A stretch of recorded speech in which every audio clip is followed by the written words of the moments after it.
Castilla y León ha presentado sus presupuestos en el año del COVID. Son los primeros del gobierno de coalición. Ambiciosos. Se han aparcado la austeridad y el ahorro. Es necesario endeudarse para iniciar la recuperación. Comenzamos.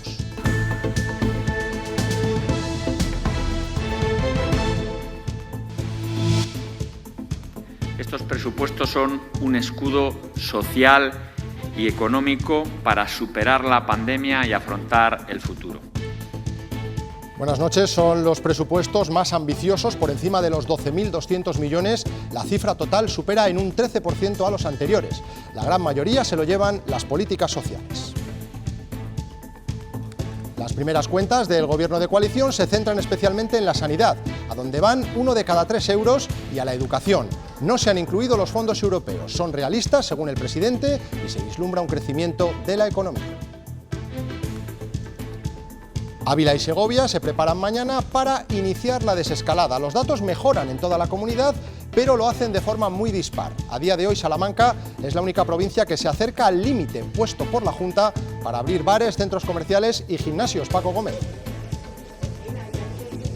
Salamanca ha conseguido romper esa barrera de 500 casos de incidencia acumulada en 14 días por cada 100.000 habitantes y sigue a la baja, así que eso abre efectivamente la puerta a medidas de relajación vinculadas a la reapertura de la hostelería y de espacios cerrados como centros comerciales o gimnasios. Esa es la expectativa de que pueda producirse aquí en Salamanca en unos 7 u 8 días.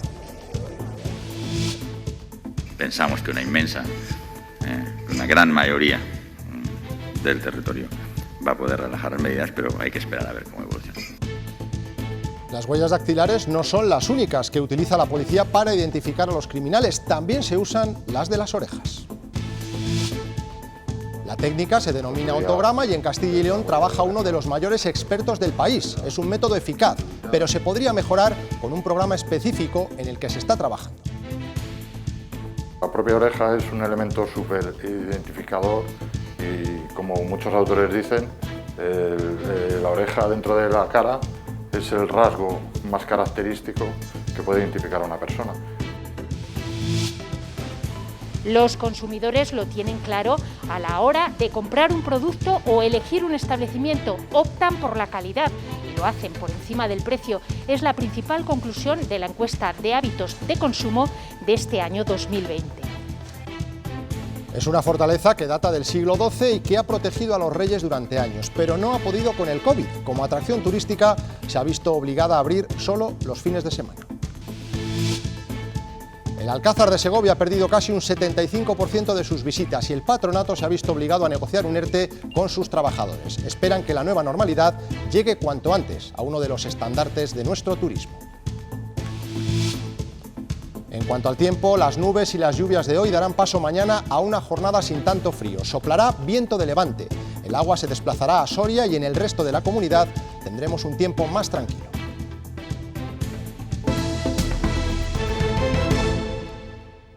Castilla y León ya tiene sus presupuestos. No lo hacía desde 2018. Son las primeras cuentas del gobierno de coalición y llegan en un momento extraordinario, en el año de la pandemia.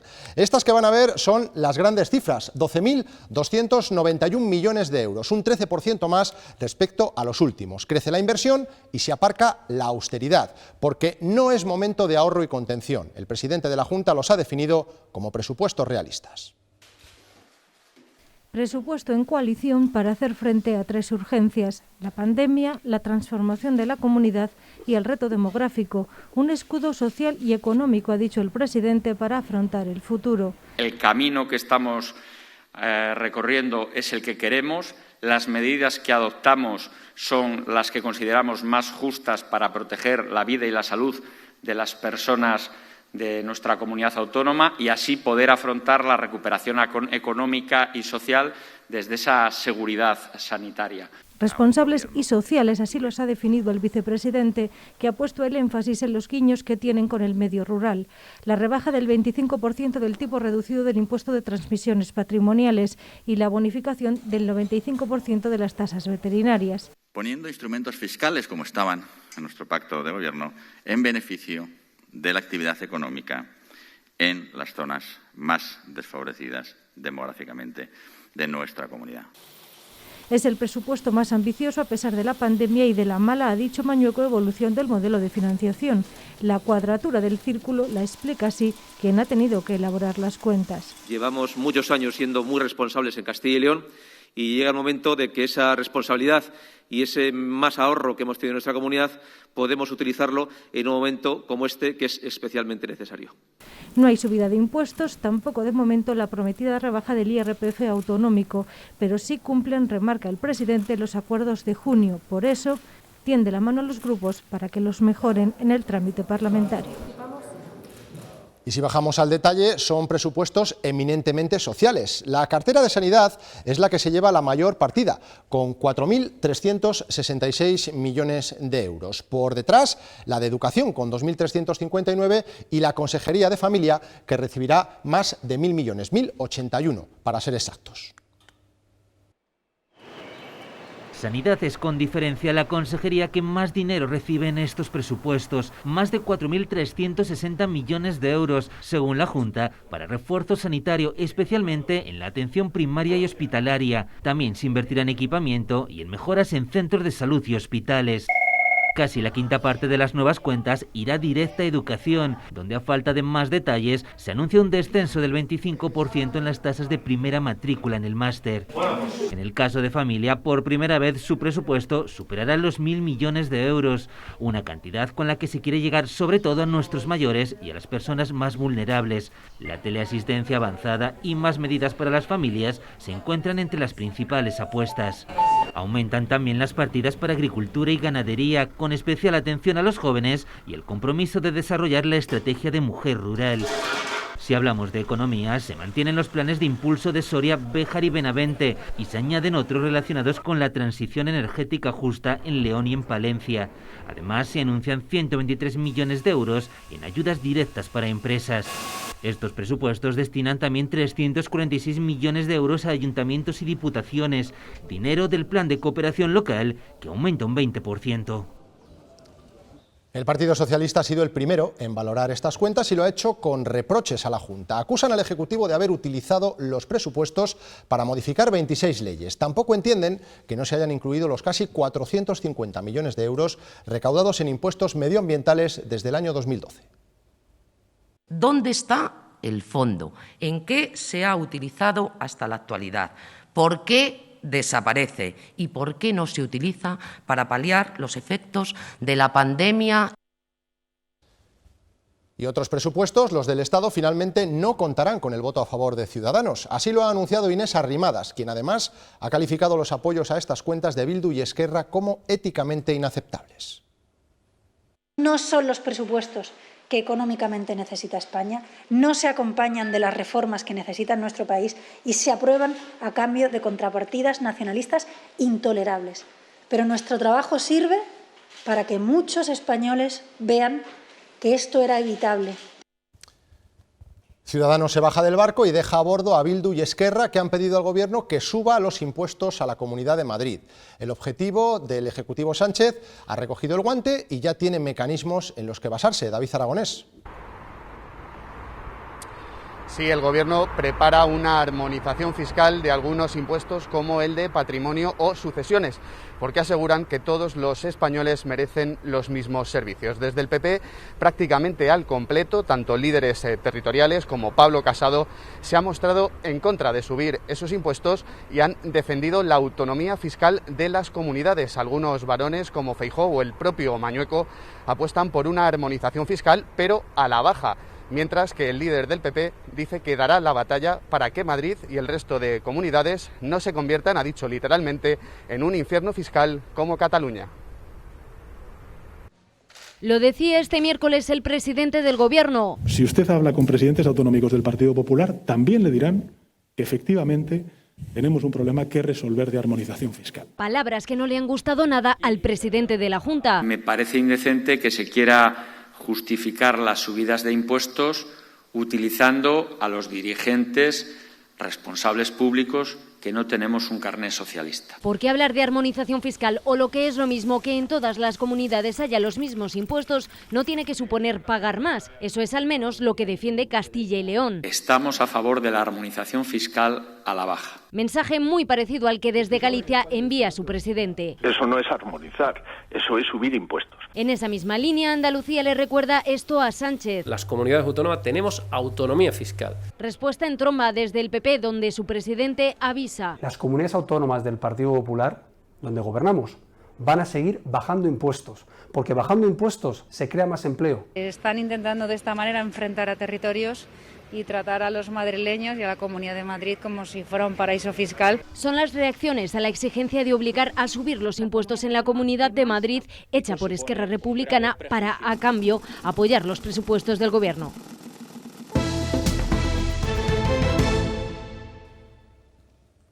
El COVID nos ha dejado hoy en Castilla y León un ligero repunte. Frente a los datos de ayer, con 782 nuevos contagios, aunque han disminuido, eso sí, las víctimas mortales, 31 en total. La incidencia acumulada de la comunidad es de 731. El objetivo es bajar de 400. A partir de esos contagios, por cada 100.000 habitantes, podrían abrir hosteleros, gimnasios y centros comerciales. Solo lo han hecho hasta el momento Ávila y Segovia, pero aquí ven, Salamanca está muy cerca con 476. El semáforo empieza a cambiar de color en la provincia, aunque hay diferencias muy grandes todavía entre unos municipios y otros. Paco Gómez.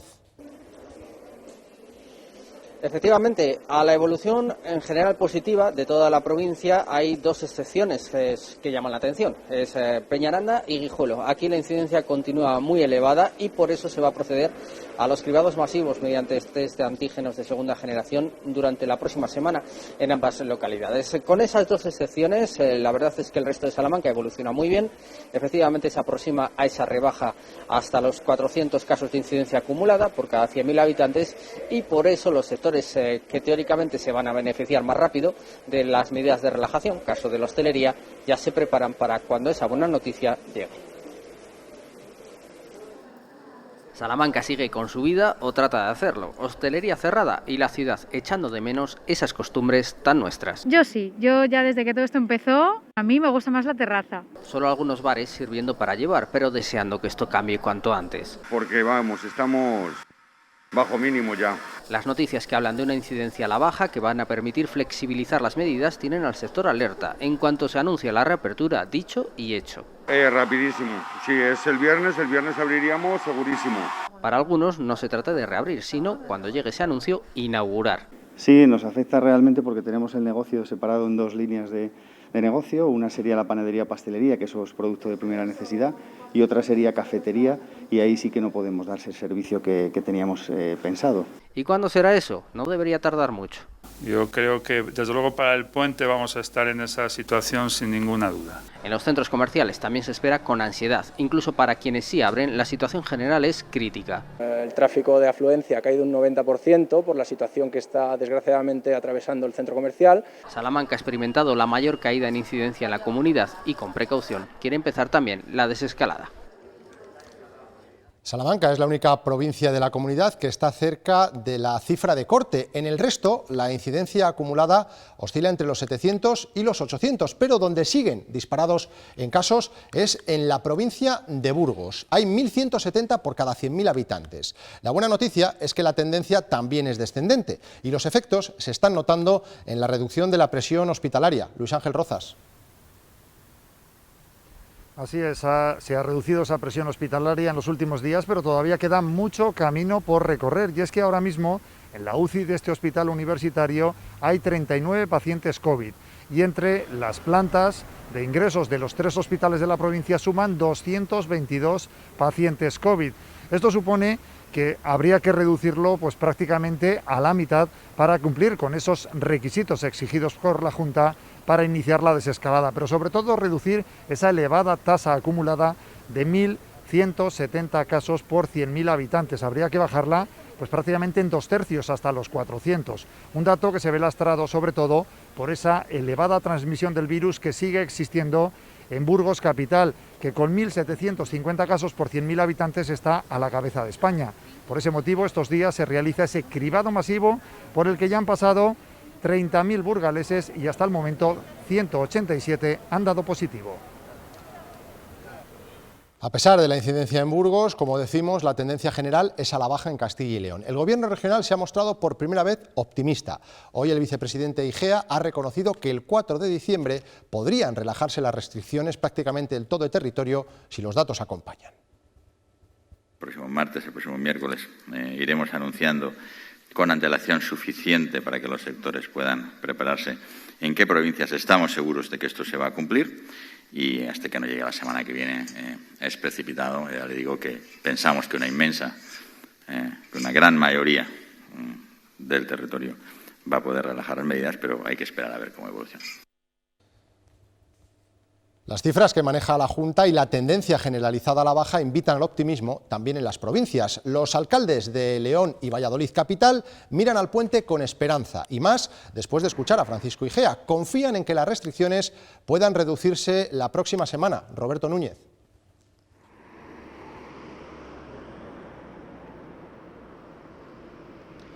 Tanto las cifras y la tendencia a la baja de la incidencia como las conversaciones que mantienen con responsables del gobierno autonómico alimentan el optimismo de los alcaldes de León y Valladolid. Confían en que sus ciudades entren en los próximos días en el proceso de desescalada, incluso de cara al puente. Confían en que las restricciones puedan ir reduciéndose, acompañando a otros territorios que presentan mejores cifras en la comunidad.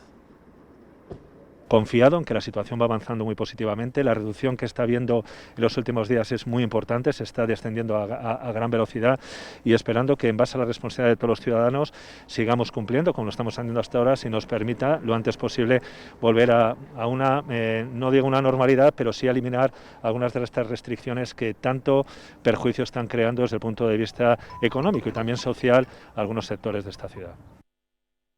En una semana o menos estaremos por debajo de los 400 casos en Valladolid, si la tendencia que estamos observando se mantiene, que nos permitan también que sectores de la economía que en este momento están cerrados pues se puedan abrir, ¿no? Y estas son imágenes de algunos establecimientos de Ávila que ya preparan su reapertura. Los hosteleros saben que sus clientes van a ser sobre todo locales porque la provincia queda cerrada perimetralmente, excepto con Segovia, para evitar nuevos contagios.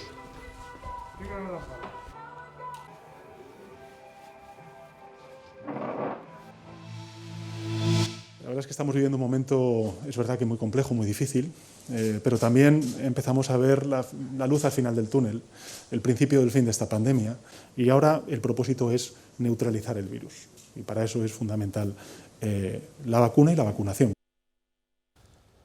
Estamos en el principio del fin de la pandemia, lo ha dicho el presidente del Gobierno, Pedro Sánchez, durante su visita a los laboratorios Rovi en Madrid.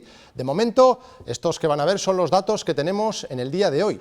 12.289 contagiados y 337 fallecidos. La cifra de muertos ha descendido respecto al día de ayer. Fernando Simón ha querido felicitar la gestión de Díaz Ayuso para frenar los contagios. Ha destacado el esfuerzo realizado y ha apuntado que el puente y las Navidades son fechas cruciales. Tenemos que tratar de reducir el tamaño de estas fiestas familiares lo más posible, teniendo en cuenta algunos parámetros. Es más complicado, más de riesgo tener 6 personas de 6 familias diferentes que tener 10 personas de 2 familias diferentes.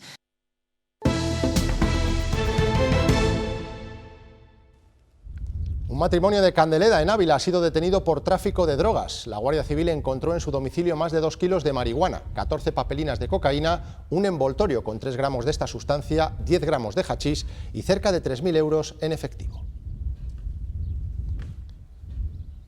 La cárcel de Brieva, en Ávila, ha propuesto por unanimidad que a Iñaki Urdangarín le den el 3er grado penitenciario.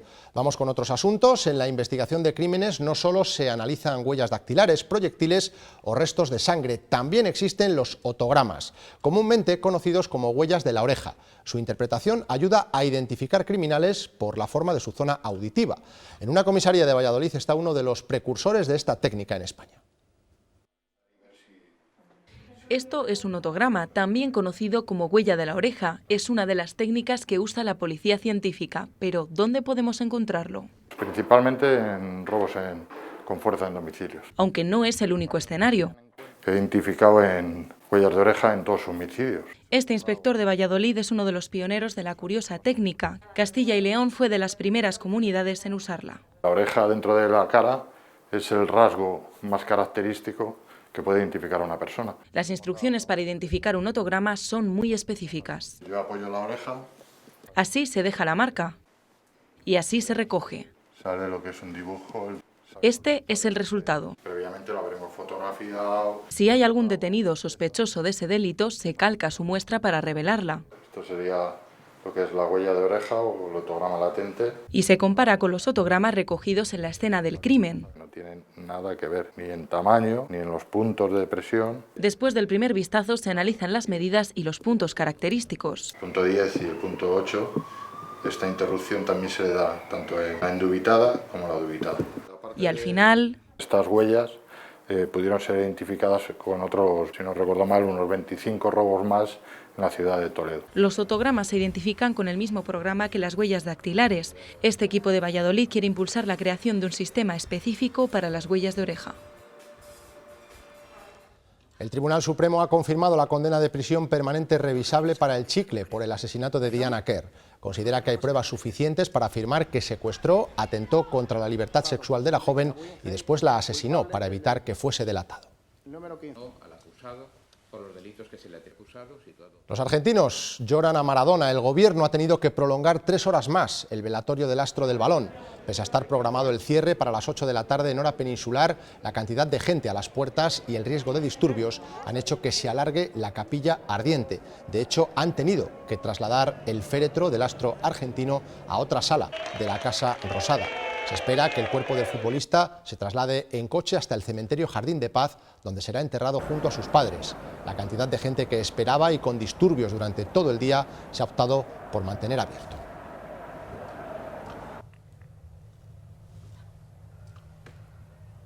En nuestro tiempo de deportes les ampliaremos toda esta información. La encuesta de hábitos de consumo de este año, en la que han participado 3.500 familias de toda España, dice que compramos más online y que nos importa por encima de todo la calidad, más que el precio. Eso sí, por ejemplo, no nos fijamos demasiado en el etiquetado de los productos. Nos lo cuenta Celia Sánchez.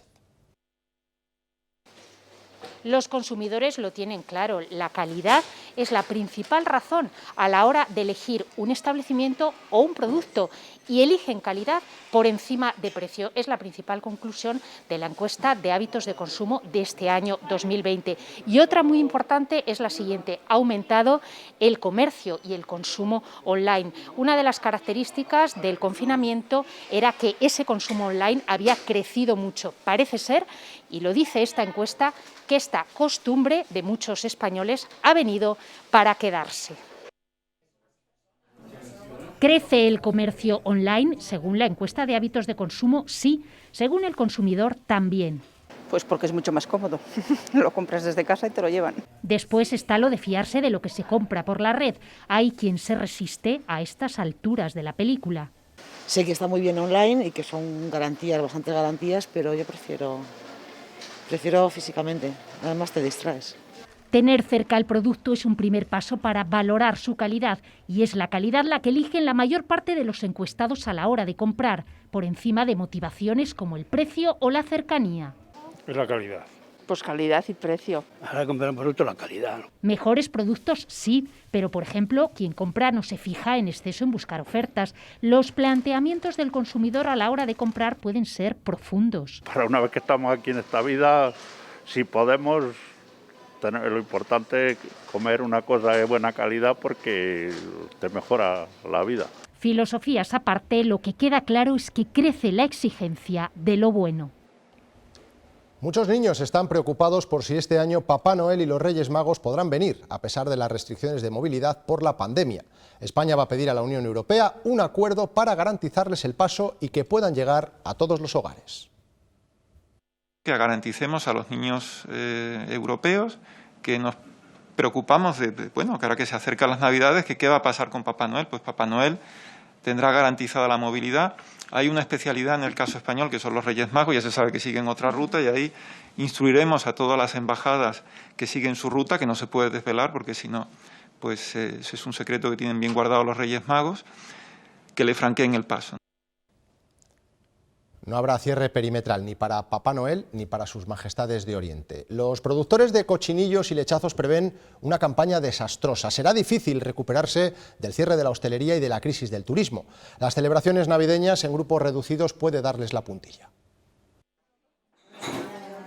No hay celebración sin lechazo o cochinillo como plato principal. En épocas de verano, de Semana Santa, de Navidad, es cuando tiene su máximo consumo. Y ahora sin reuniones familiares ni nada, pues va a estar realmente complicado el que salgan los animales de las granjas. Los encuentros navideños se prevén con pocos comensales y comidas más sencillas. Si van a ser los que habitualmente son, pues la gente no se esmera en comer una comida especial. Los ganaderos de ovino tienen las explotaciones llenas. Arrastran el problema desde marzo porque 8 de cada 10 lechazos de Castilla y León se degustan en bares y restaurantes aún cerrados. Que es un lechazo de mucha calidad, que es de IGP, y es el que se viene consumiendo mucho, o sobre todo la mayoría, pues en el mercado de la restauración. Los ganaderos venden poco y a un precio muy bajo. Ahora mismo el lechazo, que tenía que valer en torno a los 80 euros, hablamos de unidad de animal, estamos viendo cómo está por debajo de los 50. Sin cochinillos en los asadores, los criadores se defienden. Claro, hay venta, pero el precio nos ha bajado en torno al 45-50%. Son negocios a pérdida, se pierde dinero a día de hoy en la realidad y se lleva perdiendo todo el año. Si este año no se cumple con la tradición, muchas explotaciones tendrán que cerrar.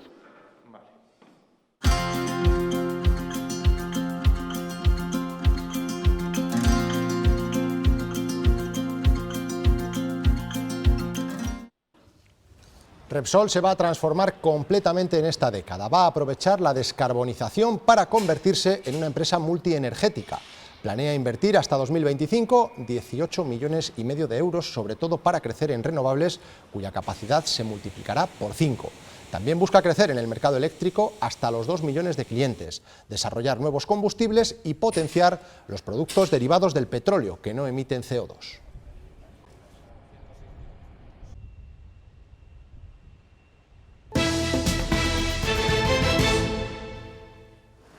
Sorpresa para los peatones leoneses en el centro, en la calle más comercial de la ciudad, que es esta, Avenida Ordoño II.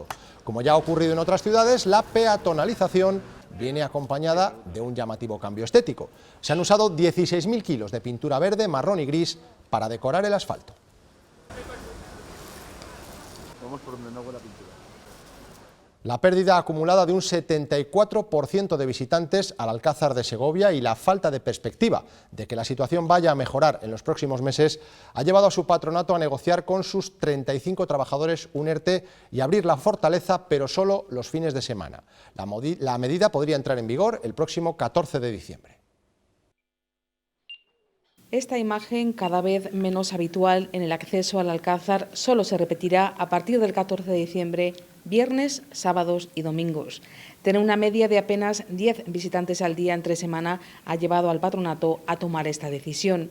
Mantener el impulso del Alcázar y hacer que siga siendo una institución sólida y sostenible en el tiempo, habida cuenta que todavía nos enfrentamos a la incertidumbre de no saber hasta cuándo sufriremos esta situación. Toda la plantilla, sus 35 trabajadores, entrarán en ERTE. Los que verán más reducidas sus horas son los guías y los taquilleros. El porcentaje de horas del personal que trabaja cara al público, toda vez que el público solo se espera que venga los fines de semana, será superior que al de otros grupos. El Alcázar permaneció cerrado 3 meses por el primer decreto del estado de alarma. No se tomaron medidas laborales, aguantamos el tirón, ha dicho el alcaide.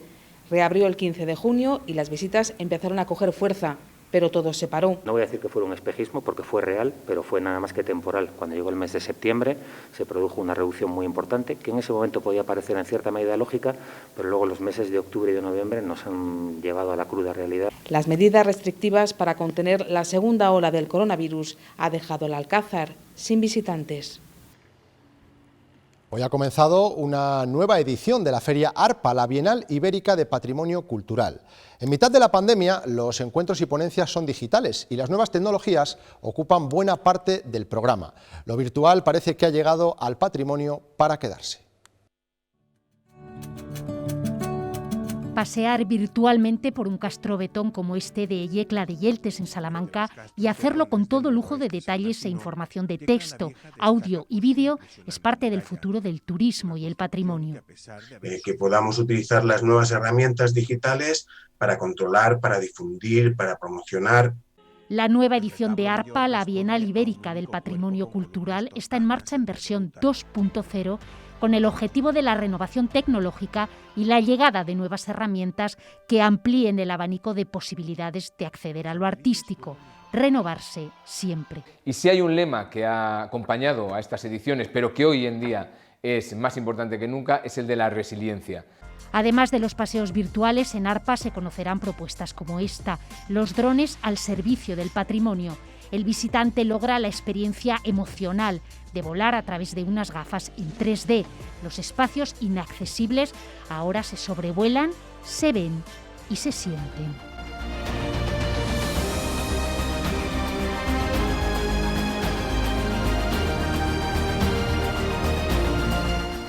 Pues así nos vamos desde ARPA, recordándoles que pueden seguir informados permanentemente en nuestra página web, ciltv.es. Adiós.